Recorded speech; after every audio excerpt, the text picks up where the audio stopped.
افغانستان میں طالبان کی حکومت قائم ہونے کے بعد سماجی اداروں کے بھرپور اصرار پر اٹلی کی حکومت نے نیشنل جیوگرافک میگزین کے ٹائٹل پر چھپنے والی نیلی آنکھوں کی حامل افغان خاتون شربت گلا کو بالآخر اپنی پناہ میں لے لیا ہے اور شربت گلا روم پہنچ گئی ہیں۔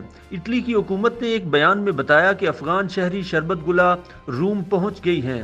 اطالوی حکام نے بتایا کہ انہوں نے افغانستان میں کام کرنے والے سماجی اداروں کی درخواستوں پر شربت گلا کو طالبان کے زیر اہتمام ملک سے نکلنے میں مدد فراہم کی۔ شربت گلا کا افغانستان سے انخلاء اور اٹلی میں آمد افغان شہریوں کے وسیع پیمانے پر انخلاء کے پروگرام کا حصہ ہے۔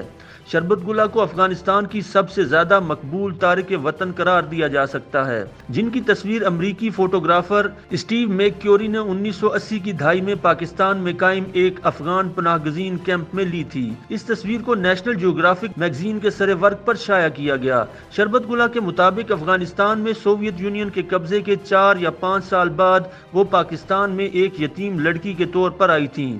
انہیں 2016 میں افغانستان ڈی پورٹ کیا گیا تھا، جس کی وجہ پاکستان میں جعلی شناختی دستاویزات کے ساتھ قیام کرنا تھا۔ شربت گلا دہائیوں تک صوبہ خیبر پختونخوا میں رہائش پذیر رہی ہیں اور 2016 میں ان پر غیر قانونی رہائش، جعلسازی، دھوکہ دہی، دستاویز میں چھیڑ چھاڑ اور national data base and registration authority NADRA قوانین کی خلاف ورزی جیسے 6 الزامات پر عدالت میں جرم ثابت ہو گیا تھا۔ انسداد بدعنوانی اور امیگریشن کی خصوصی عدالت نے جرم ثابت ہونے پر شربت گلا کو ڈیپورٹ کرنے کے احکامات جاری کیے تھے۔ واضح رہے کہ افغان لڑکی شربت گلا نے 1980 کی دہائی میں نیشنل جیوگرافک کے میگزین سے افغان مونالیزا کے طور پر شہرت حاصل کی، جس کے بعد وہ اٹلی میں پناہ حاصل کرنے میں کامیاب رہی ہیں۔